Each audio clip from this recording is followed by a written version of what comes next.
এই মেরাজের ঘটনা বর্ণনা দিতে যায় বলেন সুবহানাল্লাযী আসরা বিআবদিহি লাইলাম মিনাল মাসজিদিল হারামি ইলাল মাসজিদিল আকসা الذي باركنا حوله لنريه من آياتنا إنه هو السميع البصير الله أكبر মেরাজের ঘটনা এত বড় এত আশ্চর্যজনক যেই কারণে আমার রব এই মেরাজের ঘটনা বর্ণনা দিতে যায় নিজেই তিনি সুবহানাল্লাহ দিয়ে শুরু করেছেন। তার মানে আমাদেরকে জানাচ্ছেন দুনিয়াবাসীরা রে, কিয়ামতের আগ পর্যন্ত যত মানুষ তোরা এই পৃথিবীতে আসবে, যারা কোরআনকে মানবে, কোরআনের এই সূরা পড় দেখ, সেই সূরা পড়লে বুঝবে যে আমি আমার নবীজিকে আমার বাড়িতে নিয়ে এসেছিলাম। পৃথিবীর কোন নবীকে আমি এতটা উপরে আনি নাই। এতটা উপরে আনবো কেমনে? কোন নবীরে কোন জায়গায় যাইতে বললে ওই জায়গায় আমার নূরের তাজাল্লি দিলে পর্যন্ত এরা পুরে সারকার হয়ে যেত। ওরা আসবে কেমনে? আর নবী মুহাম্মদকে এতটাই পাওয়ার দেওয়া হয়েছিল, আমি আল্লাহর কুদরতি হাঁটুর সাথে তার হাঁটু গেড়ে আমার সামনে বসেছে, তার কিছুই হয় নাই। এতটা পাওয়ার ছিল তার। فكان قاب قوسين أو أدنى فأوحى إلى عبده ما أوحى আল্লাহ নিজেই তো বলছেন, একটা ধনুকের ভিতরে ধনুকের তীরটাকে যখন ছাড়তে হয় তখন এভাবে নিচের ওই যে দুই দিকে টানা থাকে, এটাকে টান দিতে হয়। আল্লাহ পাক বলেন নবীকে আমার ওই ধনুক থেকে তীর ছাড়ার মতন ওই ধনুকের দুইটা কানি যেমন কাছাকাছি হয়ে যায়, আমার নবী আর আমি ঠিক এমনি কাছাকাছি হয়ে গেছিলাম। পবিত্র রজব মাস বরকতের মাস সমূহের মধ্যে একটি মাস রজব মাস চলতেছে। পাশাপাশি রজব মাসের আজকে হলো 26 তারিখ। আমাদের ইতিহাসে এই দিনটিকে নিয়ে কিছু আলোচনা, কিছু ঘটনা এই দিনের সাথে সম্পৃক্ত হয়ে আছে, যদিও নির্ধারণ করে বলা যায় না যে এই দিনই এই রাত্রে এই ঘটনা হয়েছিল। আরো বিভিন্ন মতভেদ রয়েছে, তারপরেও যতটুকু সম্ভব অনেকগুলি রওয়ায়াতে পাওয়া যায় যে মেরাজের 26 কি বলে রজবের 26 তারিখ, রজবের 26 তারিখ দিবাগত রাত্রে মহানবী সাল্লাল্লাহু আলাইহি ওয়াসাল্লামের জীবনে নবুয়তি জিন্দেগিতে পাওয়া যতগুলি মুজিজা আছে তার মধ্যে উল্লেখযোগ্য এবং বড় একটা মুজিজা হলো মেরাজ। নবী করিম সাল্লাল্লাহু আলাইহি ওয়াসাল্লাম এই 26 তারিখ রজবের 26 তারিখ দিবাগত রাত্রে, অর্থাৎ যে রাতটা আমাদের সামনে আসতেছে, এই রাতে দুনিয়ার জমিন তো আছেই, দুনিয়ার লম্বা জমিন পাড়ি দিয়ে এরপরে প্রথম আকাশ, দ্বিতীয় আকাশ, এভাবে সপ্তম আকাশ পাড়ি দিয়ে সিদরাতুল মুনতাহা পাড়ি দিয়ে আল্লাহর আরশ আজিম পর্যন্ত একটা রাত্রের কিছু অংশে তিনি সফর করে এসেছিলেন। সুবহানাল্লাহ। এটা শুধু আমরা সুবহানাল্লাহ বলবো এরকমটা না, বরং মেরাজের এই ঘটনার বর্ণনা দিতে যায় স্বয়ং আল্লাহ তাআলাই বলছেন সুবহানাল্লাহ। সুবহানাল্লাযী আসরা বিআবদিহি লাইলাম মিনাল মসজিদিল হারাম ইলাল মসজিদিল আকসা। স্বয়ং আল্লাহ তাআলা সূরা বনী ইসরাঈলের শুরুটাই করেছেন সুবহানাল্লাহ দিয়ে। বলুন না বাবা সুবহানাল্লাহ। সুবহানাল্লাহ, এটা আশ্চর্যজনক কিছু দেখলেও আমরা অনেক সময় বলি সুবহানাল্লাহ। আর মেরাজের ঘটনার চেয়ে বড় কোনো আশ্চর্যের ঘটনা এই পৃথিবীতে আর একটাও, একটা রাত্রের সামান্যতম অংশে, পুরা রাত্রের কথা বলে নাই, লাইলাম মিনাল মসজিদিল হারাম, একটা রাত্রের কিছু অংশে, এই অংশ 5 মিনিটও হতে পারে, 10 মিনিটও হতে পারে, আধা ঘন্টাও হতে পারে, কয়েক ঘন্টাও হতে পারে, এই একটু সময়ের ভিতরে আল্লাহ তাআলা বলছেন আমার নবীকে আমি মেরাজ করাইলাম, বাইতুল্লাহ থেকে বাইতুল মাকদাসে আনলাম। কত পথ আপনারা দেখেন, কত শত শত মাইল দূরে। আল্লাহ তাআলা বলেন আমি ওখান থেকে ওখানে আনলাম, এরপরে আমি ধীরে ধীরে সেই বাইতুল মাকদাস থেকে প্রথম আকাশে আনলাম। কমপক্ষে জমিন থেকে প্রথম আকাশ 500 বৎসরের দূরের রাস্তা। সুবহানাল্লাহ। তাহলে চিন্তা করুন, যদি 7টা দড়ি কমপক্ষে পাস করে দিলে হইল 5×7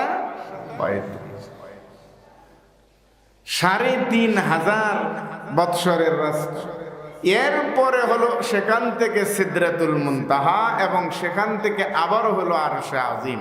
দূরত্ব কতটুকু আল্লাহ মাবুদ ছাড়া আর কেউ জানে। এত বিশাল একটা সফর নবীজিকে করাইছেন, এত লম্বা একটা সফর নবীজিকে দিয়ে করাইছেন, যে সফরের নাম হলো মিরাজ, ইসরা। সর্বপ্রথম বাইতুল্লাহ থেকে বাইতুল মাকদাস, এরপরে বাকি সবটুকু।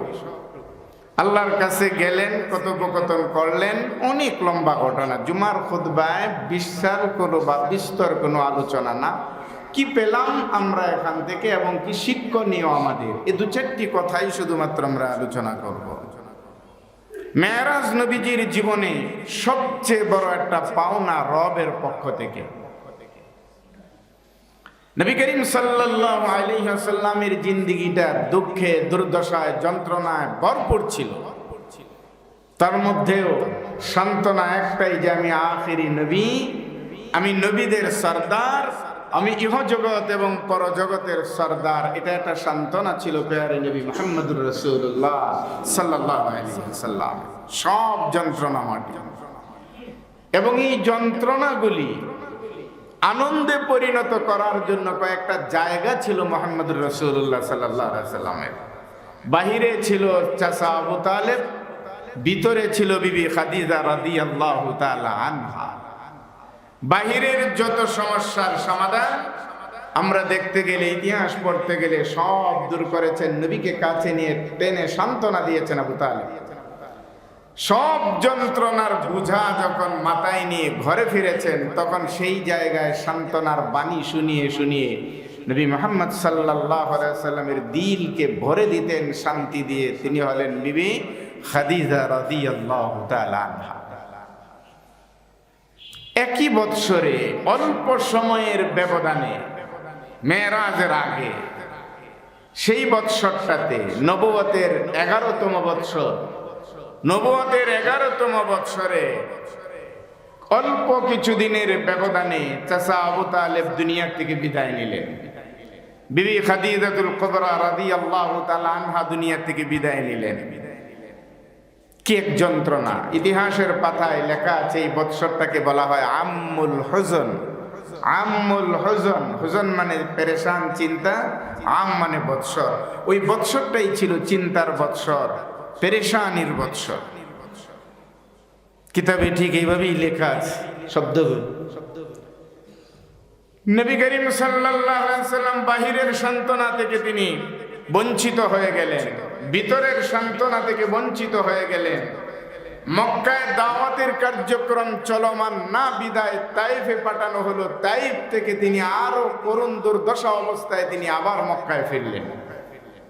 সব যন্ত্রণা যখন একীভূত হয়ে গেল, আর কঠিন কঠিন যন্ত্রণা, নবী করিম সাল্লাল্লাহু আলাইহি ওয়াসাল্লাম তখন কেমন জানি একটু এলোমেলো হয়ে গেলেন।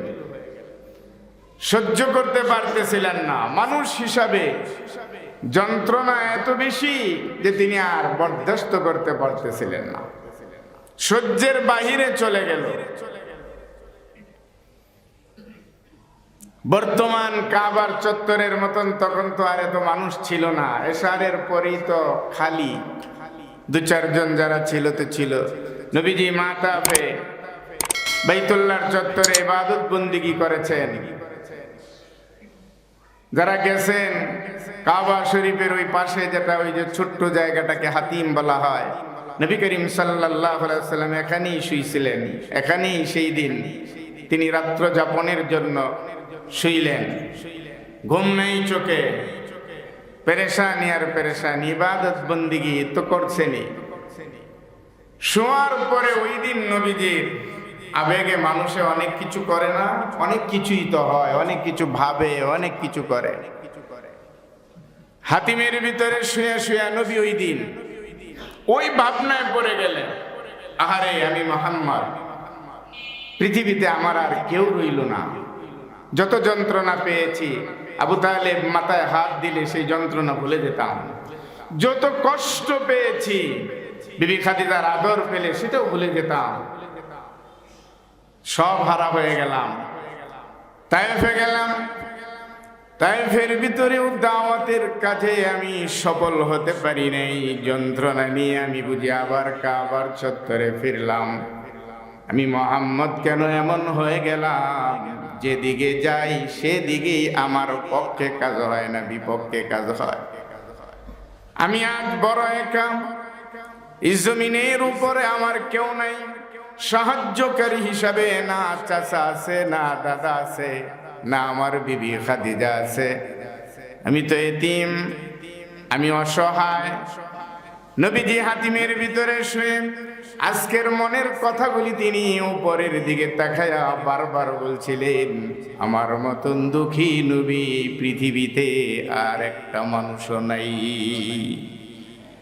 কে আমারে সান্ত্বনা দিবেন, কে আমারে সান্ত্বনার বাণী শোনাবে?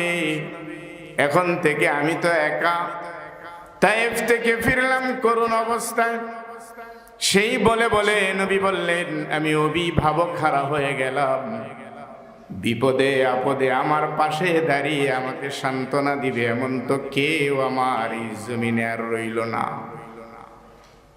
পৃথিবীর কোন মানুষ মুহাম্মদ সাল্লাল্লাহু আলাইহি ওয়াসাল্লামের আর্তনাদ শুনে নাই, কিন্তু একজন তিনি তো শুনতেও আছেন আর দেখতেও আছেন। তিনি হলেন আমাদের মহান রব আল্লাহ। সারাটা পৃথিবী যেমন অন্ধকার নেমে এসেছে নবীজির কান্নায়, নবীজির আহাজারিতে আকাশ বাতাস ভারী হয়ে যাচ্ছে আমার রব্বে কারীম সেই সময়টার ভিতরে ডাক দিলেন জিবরাইলকে, জিবরিল তাড়াতাড়ি আমার হাবিবের কাছে পৌঁছে যাও। আমার হাবিব বড় সহায় আর যন্ত্রণা বোধ করেছে। কেউ নাকি অভিভাবক নেই, কেউ তারে সান্ত্বনা দিবে। নবী আমার পেরেশানির ভিতরে কান্না করে আমার ঘরের কিনারে।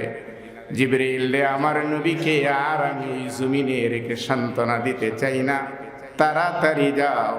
আমার নবীকে আজকে সেই কাবা থেকে বাইতুল মাকদাস না, ধীরে ধীরে তুমি সঙ্গী হয়ে আমার নবীকে বলো, দুনিয়ার কেউ না থাকলেও একজন থাকলেই তো যথেষ্ট। তিনি বলেন আল্লাহ। সে আল্লাহ তাআলা আপনার রয়েছে, আর আজকের এই রজনীতে আল্লাহ আপনার সাক্ষাতের জন্য অপেক্ষায় আছে। আপনাকে আরশে আজিম পর্যন্ত আমাকে পৌঁছে দিতে হবে। চলুন চলুন, আপনার কেউ নাই। দেখেন, আপনি কথাগুলি বলছিলেন, মাল্লাহুল মাওলা ফালাহুল কুল। দুনিয়ার কেউ লাগে না রে বাবাজিরা, দুনিয়ার কেউ লাগে না ভাইরা আমার। দুনিয়াতে যদি আল্লাহরে পান একাই যথেষ্ট, আর কাউরে লাগে না। তাম পৃথিবী পেলেন, আল্লাহরে পাইলেন না, কিছুই পাইলেন না। এটা শুধুমাত্র দোয়াশার মতন শুধু আপনার জীবনে আসবে, কিছুই আপনি পাইলেন না। আল্লাহ তাআলা নবীকে বললেন, আপনি বলছেন কেউ নাই, আমি তো আছি, আমি তো আছি। নবীকে সেই জন্য মেরাজের আমন্ত্রণ জানানো হলো। বাইতুল্লাহ থেকে যেহেতু এত পবিত্র সফর করবেন, বাইতুল মাকদাস পর্যন্ত নবীকে নিয়ে গেলেন। 4 জায়গায় নবীকে থামানো হয়েছে, 4টা জায়গায় নবীকে দেখানো হয়েছে। শুধু দেখানো হয় নাই, 4 জায়গায় নবী 2 রাকাত করে সালাত আদায় করেছেন। বিশেষ 4টা জায়গায় জুমার সংক্ষিপ্ত খুতবায় সে আলোচনার দিকে যাওয়াটা সম্ভব না। পরিশেষে তিনি বাইতুল মাকদাসে হাজির হলেন। নবী করিম সাল্লাল্লাহু আলাইহি ওয়াসাল্লাম হাজির হলেন সেই দিন বাইতুল মাকদাসে। নবী আদম থেকে নিয়ে নবী ঈসা পর্যন্ত একজন নবীকেও আল্লাহ বাকি রাখেন নাই। সব নবীগুলিরে আল্লাহ বাইতুল মাকদাসে জমা করলেন। জমা করে অধিক আগ্রহে এদের অভ্যর্থনার জন্য দাঁড় করায় রাখলেন। দাঁড়ায় থাকো, আদম তুমি নবী হয়েছ মুহাম্মদের কারণে, নূহ তুমি নবী হয়েছ মুহাম্মদের কারণে, ইব্রাহিম তুমিও নবী হয়েছ আমার মুহাম্মদের কারণে। সেই মুহাম্মদ আজকে মক্কা থেকে এই বাইতুল মাকদাসের দিকে আসছে। অভ্যর্থনার জন্য তাকে স্বাগত জানাবার জন্য কাতারে কাতারে তোমরা দাঁড়িয়ে যাও। কি সম্মান, কি সম্মান! নবীজিদের ইহজগতের সর্দার, এরপরে পরজগতের সর্দার হবে আল্লাহ তাআলা। এটার নমুনা দুনিয়াতে দেখায় দিলেন। আদম আলাইহিস সালাম গাররামি করেন নাই, নূহ আলাইহিস সালাম কোনো হ্যাকরামি করেন নাই, ইব্রাহিম আলাইহিস সালাম কোনো দিকে তিনার মাথাকে তিনার চক্ষুকে বাঁকা করেন নাই। আল্লাহর ওয়াদা ঠিক দাঁড়িয়ে নবী মুহাম্মদ সাল্লাল্লাহু আলাইহি ওয়াসাল্লাম বাইতুল মাকদাসে পৌঁছালেন। জিবরিল বললেন, সফর এখানেই শেষ না হাবিব, এটা জমিনের সফরে পর্যন্ত। বুরাক বাঁধেন, বুরাক বেঁধে রাখা হলো, মসজিদে ঢুকেন। আমরা কিছু পাইতে গেলে কি করতে হয় জানেন? একটা শিক্ষা গ্রহণ করেন। আপনি যদি কিছু পান তাহলে মনে করতে হবে এটা আপনাকে কে দিয়েছে। বলেন তো কে দিয়েছে? এটার উচিত কি? এটার উচিত হলো শুকরানা 2 রাকাত নামাজ আদায় করে ফেলা। নবীজি এত কিছু দেখার পরে তিনি নামাজের জন্য তৈরি নিলেন যে নামাজ। সাধারণত এই নামাজের তো সবচেয়ে প্রবীণ মুরব্বী আলেম যিনি, তিনিই তো ইমামতি করবেন। হযরত আদম আলাইহিস সালাম তিনিও ভাবতেছেন, নূহ আলাইহিস সালাম তিনিও ভাবেন, ইব্রাহিম আলাইহিস সালাম তিনিও ভাবেন, কে ইমামতি করবে? ইমামতিটা করবে কে? জিবরিল আলাইহিস সালাতু ওয়াস সালাম তখন তিনি নিজেও ইতস্ততার ভিতরে পড়ে গেলেন যে কারে দিম ওই ইমামের মুসাল্লার ভিতরে। আল্লাহ রাব্বুল আলামিন ডাইরেক্ট জিবরিলকে ধমক দিয়ে বললেন, জিবরিল আমার নবীরা না বুঝে না বুঝো, নবীদের উপরে তোমাকে দিয়ে বার্তা পাঠাইছি, তুমি তো বুঝো। আজকের এই দিনে কেন সময়কে আপন করছো? আজকের এই দিনে এই বাইতুল মাকদাসের ইমামের মুসাল্লা আমার নবী আমার হাবিব মুহাম্মদ ছাড়া আর কেউ উপযুক্ত না। পান দিয়ে দাঁড় করে দাও, দাঁড় করে দেওয়া হলো নবীকে ইমামের মুসাল্লা। 2 রাকাত নামাজ আদায় করেছেন সেখানে। সে নামাজ কি নামাজ যে ছিল এটা আল্লাহ পাকই ভালো জানে। কত সময় যে কাটছে আমাদের নামাজ আর সেই নামাজ, আকাশ জমিন ব্যবধান হবে। নবীদের সরদার তিনি হলেন ইমাম, সব নবীরা হচ্ছে মুক্তাদি। এখানে কোনো তাড়াহুড়া আছে? কোনো তাড়াহুড়া নেই, কোনো তাড়াহুড়া নেই, না ইমামের না মুক্তাদির। কত সময় কেটেছে আল্লাহ পাকই ভালো জানেন। এই জন্য বলে না যে মেরাজ আমরা এই রাতের সামান্যতম সময়ও হতে পারে, অথবা যারা বলে যে এই মেরাজ 27 বৎসর লেগেছিল নবী করিম সাল্লাল্লাহু আলাইহি ওয়াসাল্লামের, সেটাও হতে পারে। আরে সুবহানাল্লাহ বলেন। 27 বৎসর লেগেছিল, হ্যাঁ হতে পারে। কারণ আমার আপনার আন্দাজ দিয়ে আমরা আন্দাজ করতে পারবো না। নবী করিম সাল্লাল্লাহু আলাইহি ওয়াসাল্লাম ইমাম হয়ে পৃথিবীর সব আগত নবী রাসূলদের নিয়ে তিনি ইমামতি করেছেন, তারা মুক্তাদি হয়ে নামাজ পড়েছেন। আমার মনে হয় তো এমন এক নামাজেও হয়তো কিছু বৎসর কেটে যেতে পারে। কি এক অবস্থাটা ছিল আল্লাহ। আর এক শ্রেণীর মানুষ তো না বিশ্বাসের মধ্যেই পড়ে থাকে, আরে এটা মৌলবীদের কল্পকাহিনী, কি বলে আর না বলে, এটা কি সম্ভব? কি কয় রাতের একটা অংশে নবী করিম সাল্লাল্লাহু আলাইহি ওয়াসাল্লাম সেই আরশে আজিম পর্যন্ত গেছেন। এক দিনে এক রাতে তো বাইতুল্লাহ থেকে বাইতুল মাকদাসেই যাওয়া যায় না, একটা দিনে একটা রাতে। তো সে সেখানেও গেল, তার উপরে এত কিছু পাড়ি দিল, কথাবার্তা হলো, এরপরে বারবার ফিরে আসে নবী ইব্রাহিম, আবার তারে ফিরা, এত কিছু করলো, রাতের একটা অংশ হয়ে গেল। এটা কেমনে? এটা কেমনে? নবী আমার আন্দাজ দিয়েছিলেন, অবশ্য কিছুটা আন্দাজ তো নবীজির জীবনেও দিয়ে গেছে। নবী আমার আন্দাজের কথা বলতে যায় বলেন, আমি যেই দিন হাতিম থেকে আমাকে নেওয়া হলো, ঘরের ভিতরে যারা ছিল তো ছিলই, কিন্তু আমি নবীজি যখন বের হয়ে গেলাম, জিবরাইলের তাড়াহুড়ায় আমি ওই দিন আমার দরওয়াজাকে হেফাজত করে বের হতে পারি নাই। আমরা আসি না নামাজে ফজরে, অনেক সময় দেখা যায় যে ডাক দিয়ে আসলাম, এই উঠো, নামাজের সময় হয়েছে, উঠো। দরজা খোলা রেখেই চলে আসি, জানি যে বিবি সাহেব উঠবে, সন্তানরা উঠবে, এরপরে দরজা লাগাবে। ঠিক এমনই কাণ্ডটা ছিল।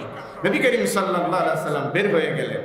নবী বলেন, আমি এত লম্বা সফরের উপরে যখন ফিরে আসলাম, জায়গা মতো আমাকে আবার হাতিমের সামনে পৌঁছে দেওয়া হলো। আমি দেখলাম যেই দরজাটা লারা দিয়ে আমি বের হয়েছিলাম, এটার সিটকারি, এটার সিগলও লাগাইতে পারি নাই। সেই সময় দরজায় যে লারা লেগেছিল, আমি নবী মেরাজ থেকে আসার পরে দেখি এখনো আমার দরজার সেই সিটকারি লাড়াচাড়া করছে।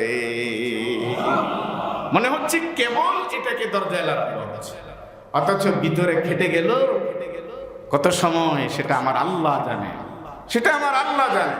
এখন আল্লাহ যদি সময়কে থামিয়ে দিয়ে কিয়ামত পর্যন্ত যদি তিনি নিয়ে যান, কি হবে? আরে আন্দাজ করেন না কেন?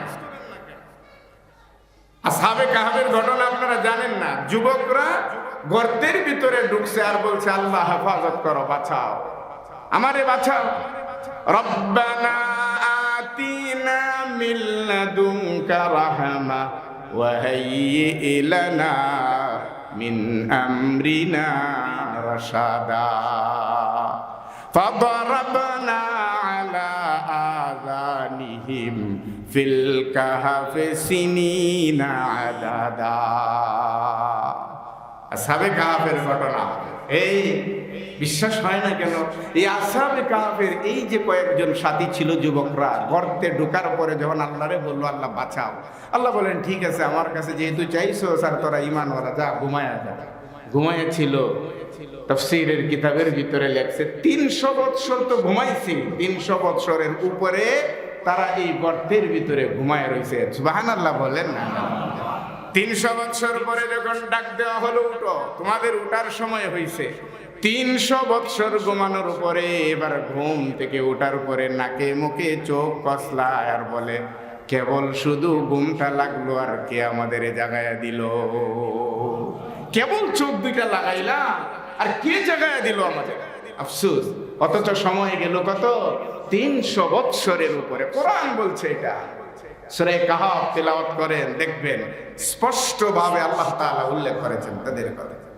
আর এখন নবীকে আল্লাহ তাআলার কাছে নিয়ে গেছেন, সেই জায়গায় কত সময় নবীজিকে নিয়ে আল্লাহ খাটাইছেন, এটা পৃথিবীর ইতিহাস। পৃথিবীর কোন শিক্ষাবিদ আছে, পৃথিবীর কোন হিসাব আর অঙ্ক আছে যে এটা বের করে দিতে পারবে? না।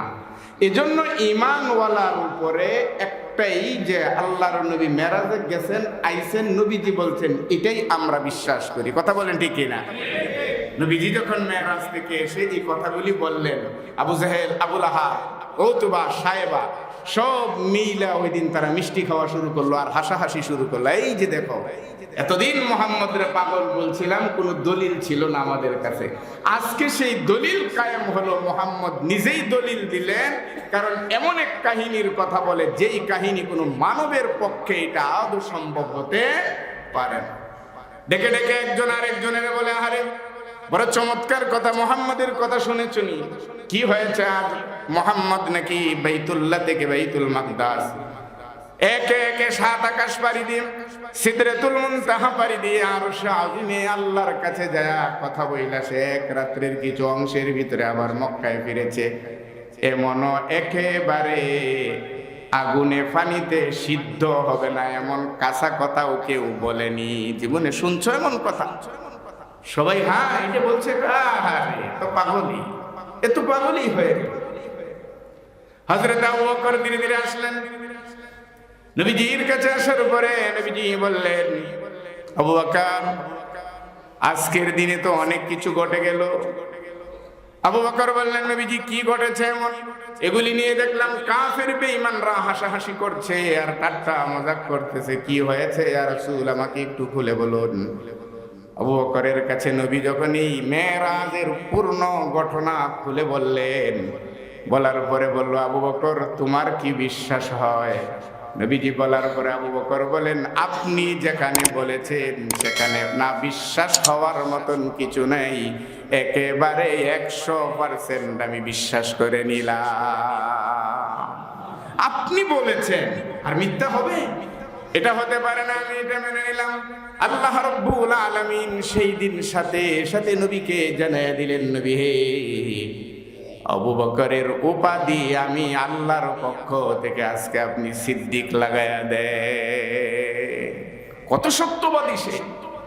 আপনার সব এক বাক্যে মেনে নেয়ার মতন কি মানুষ সে! আজও আমাদের এই সমাজে কিছু মানুষ আছে বলে এটা একটা গল্প কাহিনী, এটা কি সম্ভব? আচ্ছা আপনারা বলুন তো, মেরাজ আল্লাহ তাআলা আল্লাহর রাসূলকে সশরীরে করাইছেন, এই ব্যাপারে আপনাদের কারো কোনো দ্বিমত আছে? মাশাআল্লাহ, এটা ঈমান, এটা ইসলাম, এটা আমার আকীদা।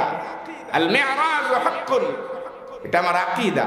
কেউ যদি না বিশ্বাস করে, অর্থাৎ ওই যে হিসাবে বসে, হিসাব করে হিসাব কষে, এটার হিসাব কেউ বের করে দিতে পারবে। কার তো বড় মাথা! বাংলাদেশে ওয়াজের জগতে ওয়াজ যারা চিনাইছেন, ওয়াজ মাহফিল কিভাবে হয় করাইছেন, আমরা যদি সেই ইতিহাসের দিকে যাই তাহলে বাংলাদেশে এটা নির্দ্বিধায় স্বীকার করতে হবে, বাংলার জমিনে এই ওয়াজ মাহফিলের বর্তমান নমুনা এটা মাওলানা আল্লামা দেলোয়ার হোসেন সাঈদী এবং মীর হাবিবুর রহমান যুক্তিবাদী।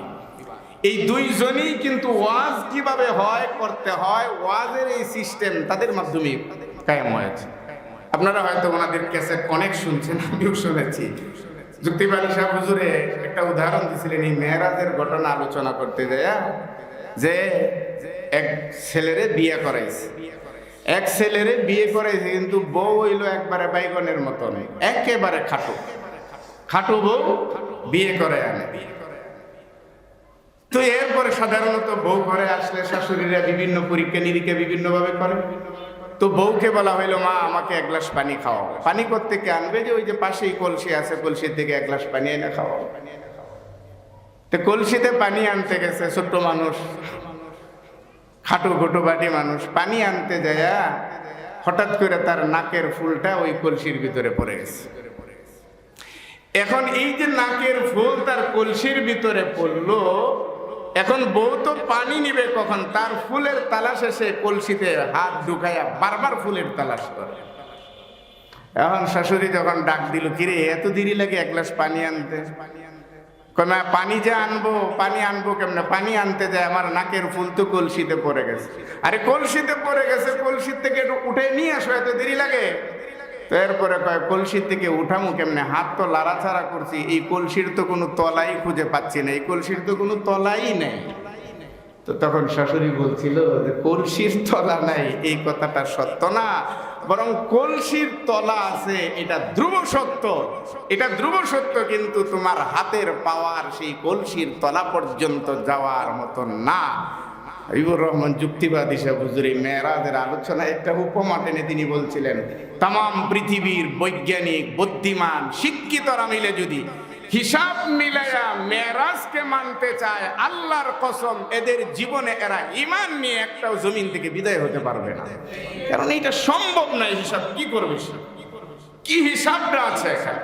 এখানের হিসাব একটাই সহজ, সেই হিসাব হলো নবীজি এসে বলেছেন আমরা নবীর উম্মত, আমাদেরকে এক বাক্যে বলতে হবে যে এই মেরাজ এটা সত্য, মেরাজ সত্য। এই মেরাজের ঘটনা বর্ণনা দিতে যায় বলেন, সুবহানাল্লাযী আসরা বিআবদিহি লাইলাম মিনাল মাসজিদিল হারামি ইলাল মাসজিদিল আকসা الذي باركنا حوله لنريه من آياتنا إنه هو السميع البصير الله أكبر মেরাজের ঘটনা এত বড় এত বড় এত আশ্চর্যজনক, যেই কারণে আমার রব এই মেরাজের ঘটনা বর্ণনা দিতে যায় নিজেই তিনি সুবহানাল্লাহ দিয়ে শুরু করেছেন। তার মানে আমাদেরকে জানাচ্ছেন দুনিয়াবাসীরা রে, কিয়ামতের আগ পর্যন্ত যত মানুষ তোরা এই পৃথিবীতে আসবে, যারা কোরআনকে মানবে, কোরআনের এই সূরা পড় দেখ, সেই সূরা পড়লে বুঝবে যে আমি আমার নবীজিকে আমার বাড়িতে নিয়ে এসেছিলাম। পৃথিবীর কোন নবীকে আমি এতটা উপরে আনি নাই। এতটা উপরে আনবো কেমনে? কোন নবীরে কোন জায়গায় যাইতে বললে ওই জায়গায় আমার নূরের তাজাল্লি দিলে পর্যন্ত এরা পুরে সারকার হয়ে যেত। ওরা আসবে কেমনে? আর নবী মুহাম্মদকে এতটাই পাওয়ার দেওয়া হয়েছিল, আমি আল্লাহর কুদরতি হাঁটুর সাথে তার হাঁটু গেড়ে আমার সামনে বসেছে, তার কিছুই হয় নাই। এতটা পাওয়ার ছিল তার। فكان قاب قوسين أو أدنى فأوحى إلى عبده ما أوحى।